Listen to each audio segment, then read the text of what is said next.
Hello everyone, welcome you और स्वागत करता हूं एक बार फिर से हमारे यूट्यूब चैनल विस्डम वेल्थ में। और इस वीडियो में हम बात करने वाले हैं निफ्टी 50। जी हां, जिस तरीके की गिरावट आज देखने को मिली है, 200 पॉइंट के आसपास की गिरावट है।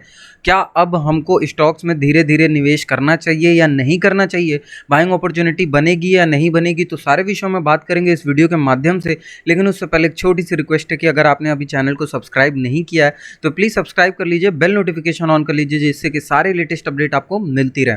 तो चलिए, यहाँ पे जैसे कि मैंने 1 डे का टाइम फ्रेम लगाया हुआ है आपके सामने, और इसी पे एनालाइज करेंगे और जानेंगे कि कहाँ सपोर्ट और कहाँ रेजिस्टेंस है, और किसके ब्रेक डाउन या ब्रेकआउट के बाद हमको और भी अच्छी लॉन्ग पोजीशंस के लिए माल उठाना चाहिए या नहीं उठाना चाहिए। तो देखिए, यहाँ पर जो ब्लू लाइन में है ये 200 डेज़ का मूविंग एवरेज है, ये 100 डेज़ का एक्सपोनेंशियल मूविंग एवरेज है। जी हाँ, कंफ्यूज मत होइएगा, सिंपल मूविंग एवरेज नहीं है, एक्सपोनेंशियल मूविंग एवरेज है।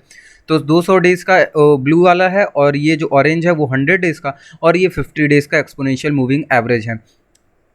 अब यहाँ पे अगर मैं बात करूँ तो जिस तरीके से यहाँ पे गिरावट आई थी, आप मेरे माउस के कर्सर को देख सकते हैं, और मैं डूडल भी ऑन कर देता हूँ जिससे आपको और भी क्लियर दिखाई दे और आसानी हो मुझे समझाने में भी। देखिएगा, ये जो गिरावट आई थी, इस गिरावट की बात हम नहीं करेंगे क्योंकि ये पेंडेमिक सिचुएशन की गिरावट है, और ये गिरावट बहुत ही ज़्यादा ह्यूज थी। और उसके बाद से कहीं ना कहीं ये जो देखने को मिला हम लोग को अपसाइड में पूरा मूवमेंट, और अभी तक हमको एक अप ट्रेंड ही देखने को मिल रहा है। बहुत लोग का मानना है कि नहीं, अभी मार्केट क्रैश हो सकता है, तो क्या होगा नहीं होगा उस पर भी बात करेंगे। लेकिन सबसे पहले हम सपोर्ट रेजिस्टेंस को देखेंगे कि वो कितने हद तक सही है, सही नहीं है। ठीक है, तो यहाँ पे मैं हॉरिजॉन्टल लाइन लेता हूँ, और अपने लेवल से मैं यहाँ पे एक ट्रेंड लाइन ड्रॉ करने की कोशिश करता हूँ। यहाँ पर मैं एक ट्रेंड लाइन ड्रॉ करूँगा, और हम उसके माध्यम से जानेंगे कि क्या वाकई एक बाइंग अपॉर्चुनिटी हो रही है या नहीं हो रही है। तो देखिए, एक ट्रेंड लाइन मैंने ड्रॉ किया है, यहाँ पर एक क्लियर ट्रेंड लाइन है, इसमें कोई मैसी आपको वो नहीं लेना है। अब आपको मैं यहाँ दिखाऊँ तो क्लियर 2-3 जगह, पहला यहाँ पे मिला है आपको सपोर्ट, दूसरा सपोर्ट इस पूरे रीजन में मिला है, फिर कहीं ना कहीं मार्केट का जो बाउंस देखने को मिला है वो इसी रीजन के ऊपर से ही हो गया है, यानी कि इस सपोर्ट और इस ट्रेंड लाइन के ऊपर से ही मार्केट बाउंस कर गया।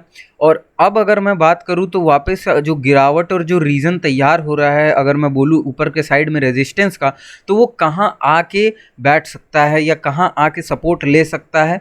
तो उसके लिए पहले तो मैंने ट्रेंड लाइन ड्रॉ कर ली, वो चीज़ हो गई। अब थोड़ा सा मैं जूम इन करूँगा और समझाने की कोशिश करूँगा। देखिए, ये जो था ये एक रेजिस्टेंस था, ये रेजिस्टेंस के आसपास, यानी कि ये रेजिस्टेंस को ब्रेकआउट यहाँ मिला तो फिर मार्केट ऊपर गया, जो भी 200-300 लेवल्स, 200-300 पॉइंट्स के। और अब जो रेजिस्टेंस ब्रेकआउट हुआ है, यही रेजिस्टेंस बन जाएगा आपका सपोर्ट। तो हमेशा से ध्यान रखिएगा, कोई भी डिसेंट अगर रेजिस्टेंस ब्रेकआउट होता है, वही बाद में चलकर आपका सपोर्ट बनता है। और देखिए, कहीं ना कहीं इसी लेवल से वापस आज जो मार्केट है वो रिवर्सल पॉइंट दिखाया, क्योंकि मार्केट का अगर मैं लो बोलूँ तो वो 240 के अप्रॉक्स मार्केट जो है नियर लो बनाया था, यानी 240 पॉइंट जो था मार्केट आज टूट गया था। तो होता क्या है कि जब भी सपोर्ट के आसपास हमारा मार्केट आता है तो वहाँ से एक बाउंस बैक ऊपर के साइड दिखाता है, तो सेम वही सपोर्ट लेवल पे यहाँ पर बाउंस बैक दिखाया। और मार्केट, और क्या अब आने वाली स्थिति क्या होगी उसके लिए अगर बात करूँ तो उसमें देखिए क्या करना है अब आपको, कि बाइंग जो है अभी फ़िलहाल के लिए तो नहीं करनी है। जी हाँ, अभी मुझे लगता है कि बाउंस बैक के साथ, जी हाँ, एक पुल बैक मिलेगा, एक पुल बैक इस लेवल पर हमको कल तक देखने को मिले, और फिर एक लंबी गिरावट हमको देखने को मिले इस सपोर्ट जोन तक। और अगर ये सपोर्ट जोन, ये जो ट्रेंड लाइन का सपोर्ट जोन है आपको दिख रहा होगा, माफ़ करिएगा थोड़ा इसके लिए, जी हाँ, ये जो ट्रेंड लाइन है, इस ट्रेंड लाइन का मैं अगर सपोर्ट जोन की बात करूँ, इस सपोर्ट जोन से बाउंस करेगा, देन ऊपर के साइड में हमको देखने को मिलेगा मूवमेंट। लेकिन अगर ये ब्रेक डाउन देता है, यानी ब्रेक डाउन देता है अच्छे वॉल्यूम के साथ, फ्यूचर्स में आप वॉल्यूम देख सकते हैं, ये स्पॉट का चार्ट है, तो उसमें आपको अगर देखना, अगर अच्छा देता है, ये रिस्पेक्ट नहीं किया, ये अगर ब्रेक होता है ह्यूज वॉल्यूम के साथ, तो आने वाले टाइम में आपको बहुत ही डिसेंट लेवल पर आपको स्टॉक्स में बाइंग आउट करनी है।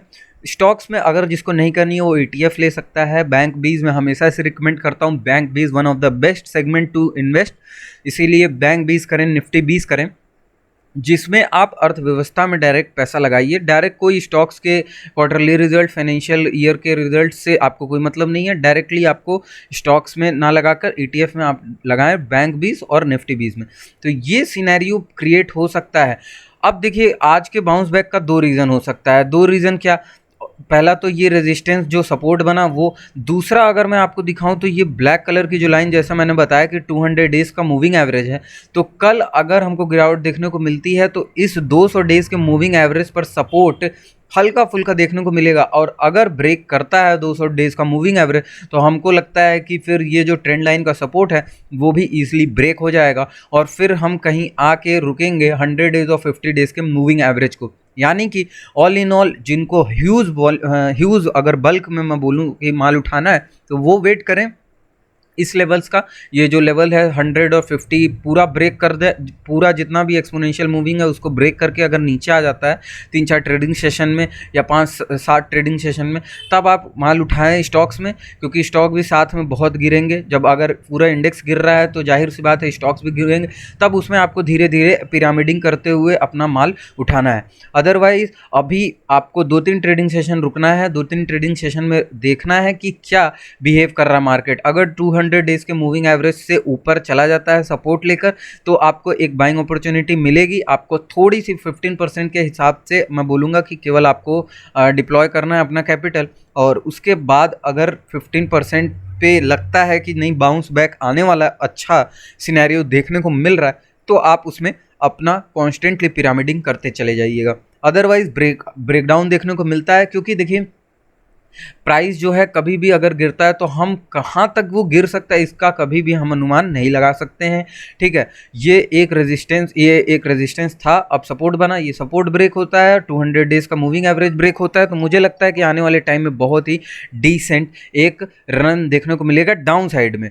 ठीक है, तो ये थी इस वीडियो के माध्यम से एक छोटी सी एनालिसिस। वीडियो अच्छी लगे तो लाइक करिएगा, सब्सक्राइब करिएगा, चैनल को बेल नोटिफिकेशन ऑन कर लीजिएगा जिससे कि सारे लेटेस्ट अपडेट आपको मिलती रहे।